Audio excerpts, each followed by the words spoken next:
Welcome to Connecting Greeks, a streaming comedy show and podcast designed to explore and enhance Greek culture around the world. Join hosts Angelo, Adi, and Foti as they bring you fun and interesting guests from all walks of Greek life. Grab a kafedaki and join us. Hey everyone, welcome to another fantastic episode of the Connecting Greeks podcast. I'm Ari and I am here with Foti Stamos. How are you, Foti? I'm well, and yourself, Ari? I'm doing fantastic because we got our awesome third co-host, the main man, the legend, the guy we try to grapple and get down, and we finally got him. Angelo Tsaroukas, what's up, man? Hey, Adi. Hi, Foti. How's it going, guys? Good to be back again with you guys. We find interesting guests, and today's no exception. Again, I always say that, but it's true. And I'm gonna lead it into this because people have different ways to relax. Some read a book. Some like to jog. Not for me. Some like to drink. Yeah, you gotta have a drink. Gardening. But I'm going to tell you, for me, what I like is this. It's a nice cigar. Now, there's more to this than just a cigar. The guest we're going to bring on today is the founder and president of La Vida Havana Cigars. La Vida Live Life Cigars, and I'm happy to have him on our podcast, Nicholas Syris. Hey, Nico, welcome to the podcast. Thank you so much, Angelo, for that very nice introduction, and you hit it right on the money when it comes to relaxing and enjoying the finer things in life. A puro or a nice premium cigar is what brings a lot of joy to a lot of people. Exactly. And here's the thing, Nick. Here's the thing. Now, I understand that some people will say, well, smoking, it's a very social aspect. And like anything in moderation, right? Agreed. Drinking, it's in moderation. Now, we put the Greek factor into it. I think the word moderation, I don't think there's a Greek word for moderation. Anybody, I think. And how I met Nick. So this is the thing, guys, because people, when I'm on the road, guys, when I go to other cities, other countries, the connections I make mostly with people are through these things, through the cigars. And when I love the metaphor of the cigar, and that's how I met Nicholas, through a mutual friend in Los Angeles. And we ended up, we found out we're cigars. I tried Nick's cigars, which are awesome. I'm going to get to that. But the thing that I found the most was it's sometimes I could say that Nicholas is in the cigar business, but I think he'll agree he's also in the people business. Mm-hmm. So you're connecting, and he's had cigar lounges in the Middle East, celebrities, sheikhs, Benicio del Toro, all these people. These are the kind you'll meet Hollywood stars, you'll meet billionaires, you'll meet plumbers. Literally, that's the range of people that connect, and we like the Brotherhood of the Leaf.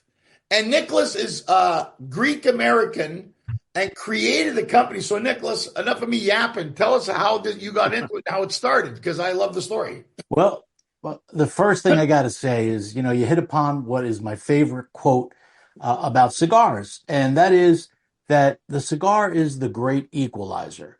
The cigar, it revolves around a premium cigar, but really that's just the beginning. It's about the ambiance, and it's about meeting people of all different cultures, various socioeconomic backgrounds, and we can all bond over that one experience of enjoying a cigar. Now, it's where a Greek American that can connect with friends from all over the world, as you alluded to, royals in Saudi Arabia. It's all about the cigar. And I'm sure that's what the Taino Indians, who first discovered tobacco, they had the peace pipe and they got people together. It brings people together and it bonds friendship. I hate to say it, but pretty much all my friends now, not all, but most of them all smoke cigars, or at least that's the guys that I hang out with, because it's something about bonding with that cigar. So I know it's anti-smoking and all this, but cigars to me are not about smoking. It has nothing in common with a cigarette. Let me say that first for people that don't know, because this is normally what I do is cigar podcasts, right? This is not a cigar podcast. It's a Greek podcast, right? About Greeks that are in various walks of life. Connecting Greeks. So connecting Greeks. So let me tell you that, I'm in Greece every summer. And I'm very, very Greek, but it's all about connecting the cigars with people in general. But what I touched upon is for people, I know a lot of Greeks are used to, walking around with the cigarette. What cracks me up now, if you go to Greece, it's not vape. It's like this tobacco. It's combustionless tobacco, which doesn't ignite, but it's Right. kind of like a vape. Everybody's doing in Greece. And the biggest problem in the U.S. is you can't smoke anywhere. In Greece, you can smoke everywhere as long as it's outside. But the obsession with cigarette smoking seems to have gone to this smokeless tobacco, which is like a vaporized, but has nothing in common with a cigarette, my friends. If anybody tells you, okay, some people may not like the aroma of a cigar, but if you love cigars, that aroma does it. Mm-hmm. But a cigarette, think about it. With a cigarette, you're doing the most unnatural thing in the world, and no disrespect to my cigarette friends, but you're inhaling smoke into your lungs. You're bringing the most unnatural thing in the world to bring smoke into your lungs. I don't get it. And I don't know really, I mean, it's the nicotine, but it's really about the chemicals that addict you to that nicotine. People say, well, cigars have nicotine. Yes, they do, but I could stop tomorrow. Not that I'd want to, but I would not have that physical addiction. Nicotine is a drug. It enhances, it helps your brain, believe it or not. And again, like we said, everything in moderation, but believe me, here's what my theory, and I don't know if this to be true. Cigarette smokers, the reason they like it, and if you're a cigarette smoker, think about this. When you exhale is when you get that, like that euphoria. Because I think in your brain, again, doing the most natural thing is filling your lungs up with smoke. You deprive yourself of oxygen for those seconds. And then when you exhale and then you inhale, oh my God, I can breathe again. I think that's what the euphoria. Cigars are about aroma, about flavor, and again, the magical leaf that bonds people together. So that's 100%. Well said. Yeah. Said. No, 100%. And you see, Nick, that's the thing. When I was doing shows in New Jersey, and I contacted Nick, and they have a special lounge that he's part of the I can't remember the name of the club. The Metropolitan Cigar Society, Which the is one of the oldest, oldest the ones in longest, America. oldest, running continuous private cigar lounges in the U.S. Wow. And then this guy, another Greek guy, came in there, and he was talking, and this guy was funny because he showed up and he was like, "Yeah, hey Tsaruka, how are you? I'm looking for something here." They gave me. Excuse me. Bless you. Bless. Thank you. Yasu. Thank you. Yasu. I can't. Thanks for putting Capo do You know, That's I so got my desk is a mess. hey Angelo, as you're doing that, can I just add? Yeah, something? jump in, man. Nico, what you're saying has hit it on the head for us between our relationship with myself, Ari, and Angelo, because maybe about, I don't know, close to 18 years or plus, we decided to host Angelo to do a show in Boston. And, we knew Angelo from communicating from the phone and emails back then and so on. But long story short, comes to Boston, we do the show. And then after the show, Angelo's like, let's go hang out. Is there a cigar bar we can hit? I've never been to a cigar bar. Yeah. And we ended up finding a cigar bar in Boston, right? Remember, Ari? I've been to a cigar bar twice in my life, and it was with Angelo both times. Yeah, and we ended up hitting this cigar bar in downtown Boston, and we hung out, and it was like the best time. Like We went twice though with him. right, and it's like It's right. that's right. where we got to bond with Angelo. Yeah, over was in the cigars, cigar yeah. bar. And it's funny, guys. When I do gigs anywhere, it's like the guys, because they always want to hang out, right? And I say, okay, after the show, we can hang out. I need to go to a place where I can either light a stogie, where I can light one, or take me to a place where I can buy one, sit down and talk with you. Yeah. And they were like, well, we want to go to this. No. Beforehand, we'll do this. After, this is what I want to do. So if they want, so people realize, and Nick, you know this, a lot of Greek priests love the pura. I'm not kidding you. I would say 85 to 90% of Greek Orthodox priests love a cigar, and good for them. It's a high pressure job. And I've smoked with a lot of them. And people, no, that's not true. It's the truth. And it's not a bad thing. Mm-hmm. I think if God smokes a cigar, I'm sure he does. Yeah. Well, Right, Nick? you know what a very famous person said. if they don't have cigar smoking in heaven, then I won't go. Uh, I Amen think to that. I think that was Groucho Marx, Groucho but Marx or George Burns, or one of those George guys. Burns, one of those guys. But you know, it really does affect your life. And for me, how I got into it, I was obsessed with it as a hobby when I first got into it, and it forced me to relax. I knew if I was going to light, depending on the size of the cigar, okay, I got 45 minutes, I got an hour that I'm going to be able to sit down, smoke the cigar, and relax. And that's what it forced me to do. Now I smoke all the time. That's another thing. But a lot of people that are out there that have never smoked a cigar probably saying, "Oh, I tried it. It was foul. I woke up, my mouth was disgusting. It felt terrible." What I say to those people is you probably started with the wrong cigar Mm. because that's the biggest problem. There's so many different cigars out there. And there's so many good cigars out there, but the key is to be given the right cigar, starting off with a very mild cigar and smoking it. Well, first of all, you don't want to inhale. That's the biggest thing, right? The last thing you Never. want to do is inhale it. It's all about just letting the smoke nestle in your mouth, and you get the aromas from there. And again, what makes a big difference is who you're with, the ambiance, the lounge you're in, the location. It doesn't have to be a lounge. It could be outside. It could be inside. It doesn't matter. Anywhere. More Nico. Right. importantly, it's the people. And again, what affects the flavors of the cigar, though, was what did you have to eat right before Um, that? What are you drinking or pairing with that cigar? All these things are factors for people that are not smoking. I was just gonna ask Yeah. that, Nico, about the chemistry between the cigar and bourbon or whiskeys or cognacs. Is because whenever you see someone having a nice cigar, it's accompanied by some sort of like spirit, like scotch or Or whiskey. Is there libation, some yes. connection to that?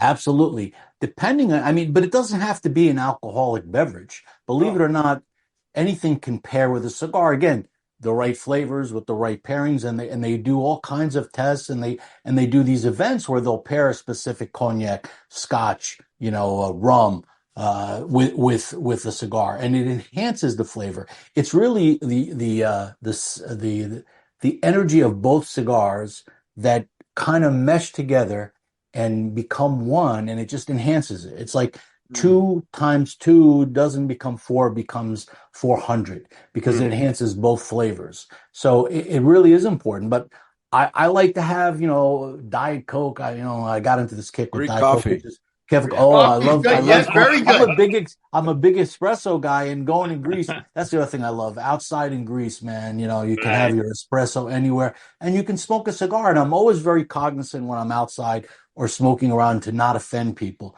In Greece, most places, even in the United States where you can smoke outside, they're really talking about a cigarette. When you light up a cigar, people start flipping out on you.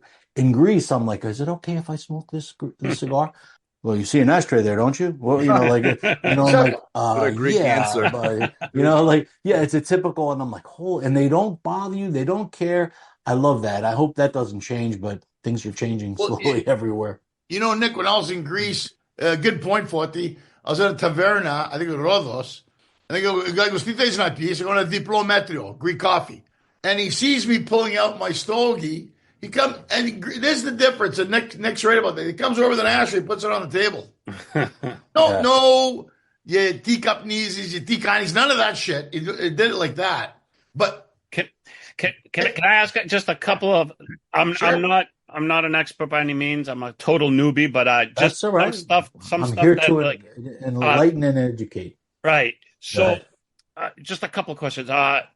Women, do you guys see any sort of trend with more women, less women, or has it always been the same with women and cigars? Is it something that is uptrending? Like I've always Yes. wondered if women enjoy a nice cigar. Yes, lately especially the trend. First of all, as long as I've been smoking, which is right about 30 years now, there's women that will come up to you. Ah, that reminds me of my grandfather, that Yeah, aroma yeah, yeah, of my father. And it has, for a lot of people, a fond memory. It's all about memories. Unfortunately, there's a lot of people come up and go, that stinks too. You get those people too. I'm not yeah, saying they don't yeah. exist, but there's a lot worse. To me, I mean, I'm not a marijuana smoker.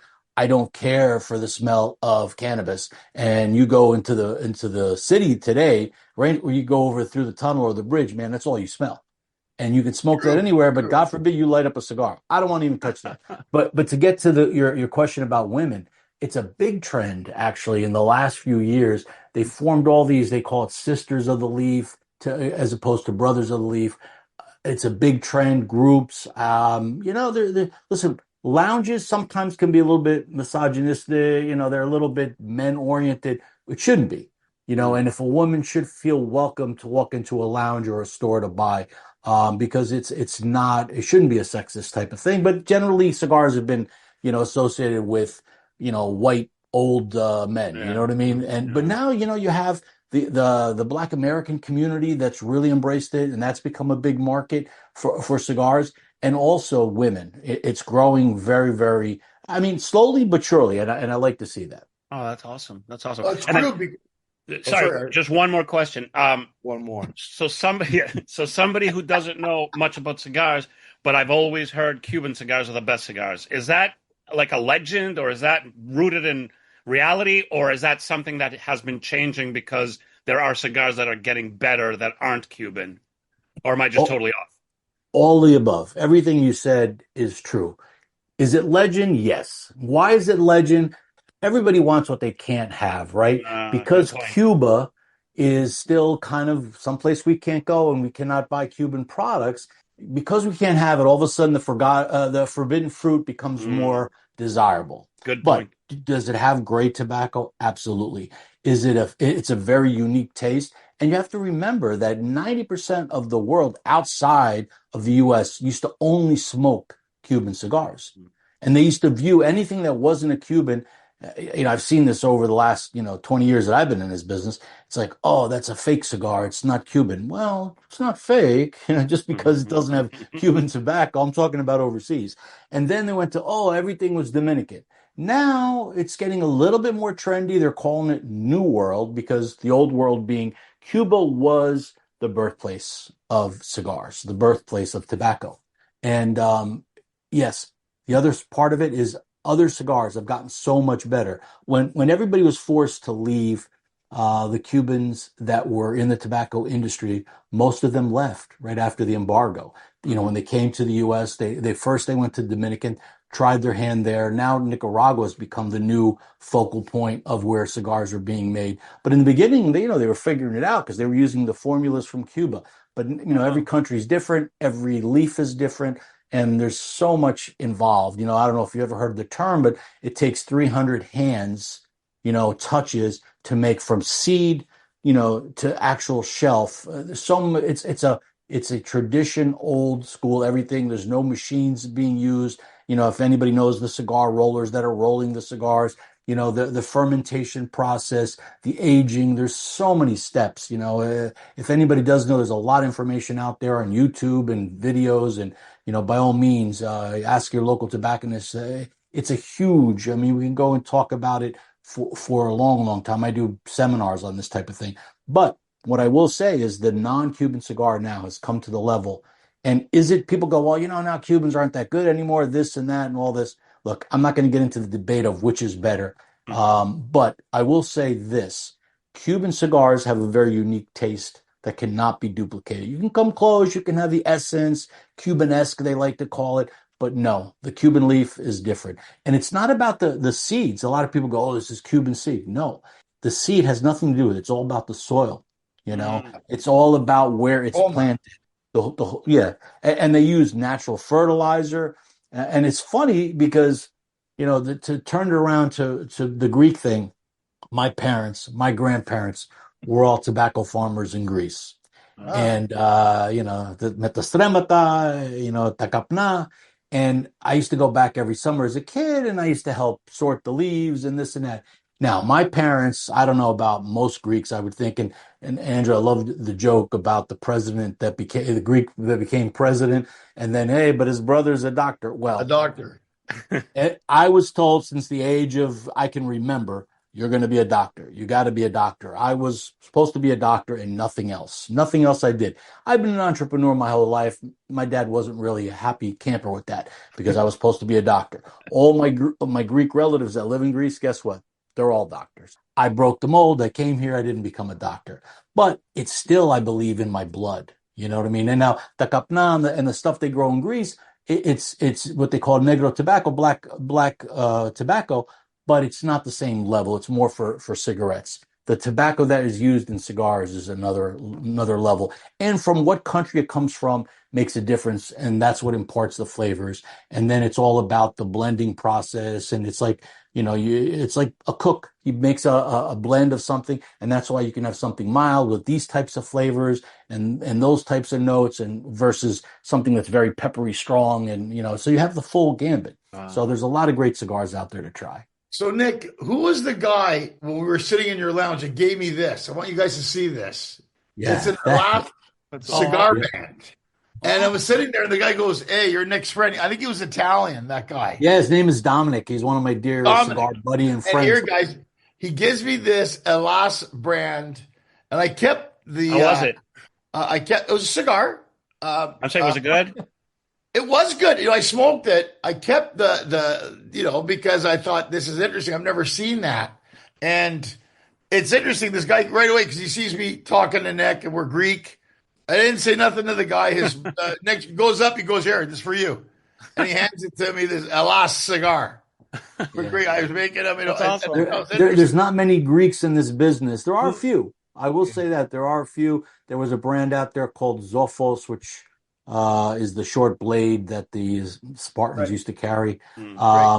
And there's another guy, Greek. I mean, I was born in Greece, but this guy lived in Greece his whole life. Then he moved to Nicaragua, married a Nicaraguan, and got into the cigar business. His name is Andreas. He's, one of these guys doesn't ever want to be in the spotlight.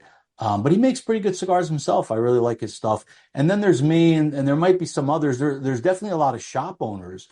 Greek shop owners that own cigar shops. But you're the only guy I know with a brand that I know. Yeah, there's a few. There's like 2 or 3, but, I'd like to be, because I have a podcast. I'm always talking about it. I started in radio. I had a radio show on ESPN Radio.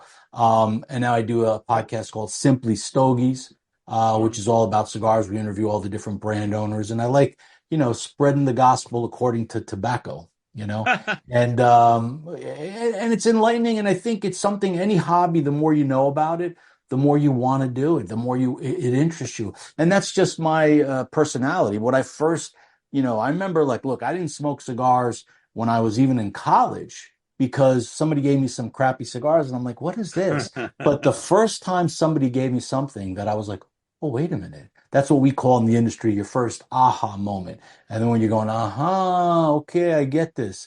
And that's where it starts. So what did I do? I ran to the local bookstore at the time. It was B. Dalton's. They were long gone. And I bought every book that I could find on cigars. And then on the way out, I bought them on the way out. There's a little magazine stand. And I happened to look across and there's a magazine and it says cigar right on the top. And it just so happened, and this is how I remember when I started smoking cigars, there's a very famous magazine in the industry called Cigar Aficionado. Yeah. And the inaugural issue came out in 1992 that month. And I'm like, what? They have magazines about cigars? I never knew that. So I picked up the magazine, I read it cover to cover, and I was hooked. Because what that magazine tries to convey, and what cigars, what do they represent? The finer things in life, the good times, opulence in some regard. But here's the bottom line. They have these millionaires and billionaires that are smoking cigars and everything else.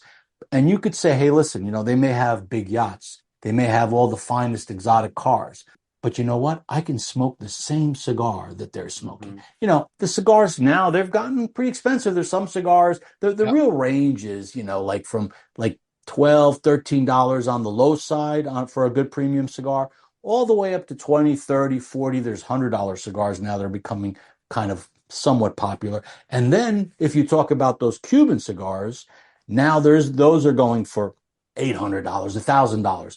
And that's why a lot of these non-Cuban brands are really breaking ground overseas. Like I started in the Middle East because I got involved in my previous life. I was in the electronics business. I was a tech guy, and I got involved with the royal family of Saudi Arabia, and I was doing humidors.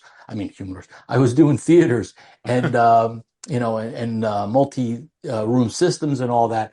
But the guy that I became good friends with was the Crown Prince's son, and he was a cigar guy. And we bonded over cigars, and he just wanted to be friends. And I hung out. We had a 20, 30-year relationship of just being good friends over that cigar leaf. And then when it was time to close that chapter of my life in 2008 with the economy and everything, I'm like, I did this electronics for about 20 years. Boy, I'd love to do cigars, but I didn't know how to break into the business. I was around it. And this prince said to me, hey, why don't you open up a cigar lounge here in the Middle East? And me with another good friend who was his assistant, we opened up a cigar lounge called La Vida Havana and in Riyadh. So the idea is to bring, the Havana lifestyle, the life of Havana into the desert of Saudi Arabia. And then the brand LH Premium Cigars, which is the name of my brand, kind of evolved from that. LH stands for La Vida Havana. And then I was selling to mainly the Middle East initially, and then it went from there, and it was predominantly overseas. But as an American, I said, you know what? Not that this country needs another cigar brand, because there's 5 million cigar brands out there. I knew I had a good product, and I wanted to let people, experience it. And so now it's, been available in the United States for the last 10 years and overseas for a bit longer. Wow. But Nick, it's interesting when you said earlier, I've had cigars when somebody has a baby, have a cigar. Somebody gets married, have a cigar. I've been to a funeral of our mutual friend who unfortunately had passed away from other reasons, and we all went, had a cigar. I also associate it with and the camaraderie and friendship. And I've smoked many of Nicholas's cigars, the La Vida Havanas, which are awesome. And like I said, for me, this is something I'm not like 40. I'm not going to go to a club after or try to slick my hair. I want to go and just chill out. And anybody knows this. And for me, this is my way to go chill out is with these things. And like I said, you're right. If I'm out and smoke for 2 or 3 days, I'm not withdrawal or anything like that. It's not a physical addiction. It really isn't. No, it's not anymore. I like the It's a desirable. You want it. Right. I always do. But cigars, celebratory. There's a lot of people that only smoke on the golf course or whenever, they get together with friends. Right. And then there's people that are complete degenerates like myself that smoke almost every day. And there's a lot of people, and it's not for everybody, but like I said, and they've done tests. They've done that they don't really publicize so much because it doesn't go with what the rhetoric is that all tobacco is bad. Right. They've shown that if you have 1 to 2 cigars a day, there is no noticeable difference. And they've done year-long processes, 10, 20 years, and there's not. Again, everybody's different. Everybody has their resistance to tobacco, anything else. There are some people that keep it on their mouth the whole time. I think they have a higher chance of, there is a little chance of like oral type thing, but not really. You get checked. There's nothing there. But here's the funny thing. Some people never had 1 cigarette in their life and they develop lung cancer. Right. There's some people that smoke 4 packs a day and their lungs are clear. There's some people that smoke, 1 pack for 10 years and then they develop lung cancer. Everybody has a different resistance. What I'm saying is that not that cigars are risk-free, but in moderation, they don't risk. And the good outweighs. Even doctors will say, hey, for your heart, maybe you should. No, you know what? It makes you relax. It brings down the stress level. The good outweighs any potential risks that could be involved with tobacco. So at the end of the day, just enjoy your life, enjoy your cigar, and don't worry about what's going to happen because anything could happen to anybody at any time. That's true. Have fun. If it becomes part of your life, I so much believe it can enhance anybody's life at some level. Even if it's just the camaraderie of friendship with people, meeting new people, there is something magical about that tobacco leaf that brings people together. So wow. I encourage people to try cigars if they haven't. So if you never had a cigar, can you guys give any recommendation on how to start, where to start? Like what's the best process to kind of try to get into it? Well, what you first have to figure out is how much time you have. Mhm. If you're going to be there an hour, but if you're starting out, maybe you should start anyway with a smaller cigar so you don't get too much. And then you want to have a very mild cigar, and mild cigar because it would have less nicotine. Now, all cigars are fermented to remove most of the excess the fermentation process removes most of the excess ammonia and nicotine. But there is always a little bit of, and that's why when there's strength, there's flavor strength, and then there's like strength versus nicotine. So you want to have a mild cigar. What I recommend anybody doing is if they walk into their local tobacconist, their shop, say, look, this is my first time. I would like something mild. Don't even worry about what flavor profiles and this and that, because at that point, it's just going to taste like smoke to you. The reality is. Relevant. But once you understand it, you let it nestle in your palate again. Don't let it, inhale by no means. You leave it there for a second and you blow. You don't smoke very fast, usually one puff per every 30 to 1 minute, just enough to get the smoke in your mouth. And then there's advanced techniques afterwards where you actually, for the seasoned cigar smokers will know this, it's called retrohaling, and that's allowing the smoke to go only up into your nasal cavity because you have all these little feli and stuff in there that picks up more on the nuances and the notes. And that's why when people say, oh, there's, hints of caramel or creamy or this and that, your tongue only can pick up sour, sweet, bitter, those types of flavors. But a good combination will make your mouth water and you get that, oh, I get it. And then you got to land on a cigar that you like. There's a lot of great mild cigars out there. But if you go in there and just pick one up, and generally people associate the darker cigars with the stronger cigars, not necessarily true, but generally that seems to be what people have done. And it's true. But what a Maduro, and that means, mature or dark in Spanish, is normally associated with being a stronger cigar. But ideally, you go with the Connecticut shade or a very light wrapper, and it's a milder cigar. Smoke it slow. Don't overdo it your first time. And if you smoke the right one, like the ones that I have, in my Claro right over here, this is my Connecticut shade, it's going to have enough flavor and it's not going to have that, oh my God. Now, the reality is if you've never smoked cigars, you're going to feel it. You're going to feel it a little bit. But how much you feel it is how good the tobacco is, how long it's been aged, how long it's been fermented. A good, smooth cigar is not going to get that. With my cigar specifically, you could have 3-4 day, more if you want, and you don't feel it in the back of the throat. And me, even after smoking as many as I do for as many years as I have, if I smoke a really strong cigar and I wake up the next day going, oh, man, I can tell that tobacco was not processed properly, that it wasn't fermented right, and you're going to feel it in the back of your throat. Wow. Right. Well, look, man, this has been great. We're so happy that you came on today, Nicholas. We didn't talk about anything Greek. I love my Greek. Okay, I love my Greek heritage. I really do, and I'm trying to bring that into the cigar business. I have cigars now with Greek names. I have a cigar called Sophos, which is wisdom, because the shape of the cigar is called a Solomon. So I have that. Right. My name is Nick or Nikos. So I have a cigar called Nick and Nikos. I've Nicolas, all those. Now, can I make a suggestion? Yes. Go ahead. I think it'd be a great name for a cigar. Maybe we could break it on connecting. Parea. Parea, which is I like that. Company. Parea. Sure. Parea, right, Nick? I'm thinking Parea because when you smoke cigars, you have Parea. You have your people with you. Your people. So the Parea cigar, I'm just bullshitting here now. Yeah, but that's a good idea. Yeah, I'm trying to really. I mean, my cigars originally, everybody thought I was, from the Middle East.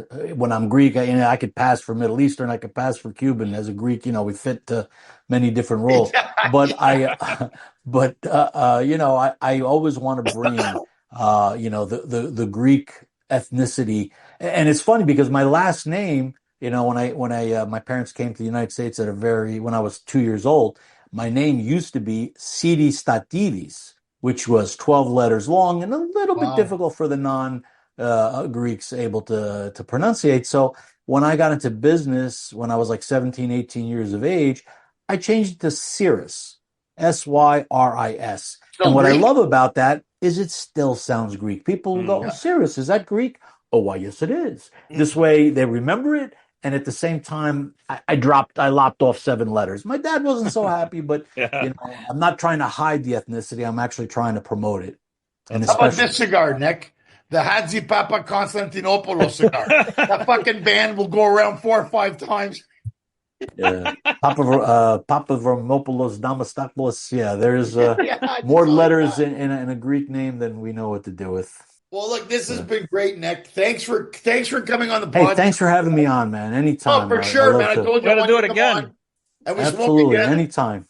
And it's a La Vida Havana Cigars LH. It's known as LH Premium. The LH stands for La Vida Havana, but right now it's La Vida Havana or LH Premium Cigars. To find me on the web or on Instagram or any of my socials, very simple. LH Cigars. And even the website, guess what that is? LHcigars.com. Hit Except me up for with a needing it. message. What's I put IH when I said it to Adi. He goes, hey, his email's not working because stupid me, I and L looks the same. Yeah. This is great. It's so fascinating to learn about this type of stuff. We do a lot of stuff with wine, and there's so many parallels to. Great. Oh, that's one thing we never touched upon. A lot of people talk about cigarettes and cigars, nothing in common. Wine and cigar making, so much. So much. Right. Two things you can be very passionate about. I also like wine, and there's so much in that's a whole nother conversation. Yeah, we should do another segment. Yes. Wine and cigars. Right. Yep. There you go. Well, thank you so much, Nick. We appreciate Thank your you time. very We much, appreciate all that knowledge Pleasure. and information you bring to it. I was completely fascinated because I don't really know that much, and I love learning about it. And you're such a good speaker, and you made it so interesting. And I know the audience would love it too. So thank you once again. Thank you, Angelo and Foti. Thanks everybody out there for watching and listening. And check out Nick and his brand and his stores and his cigars and everything. We'll have the information in the show notes. And thanks everybody. Thanks once again. We'll see you next time. Yes. Bye, guys. Yes. Yes. Bye-bye. Bye-bye. Bye-bye.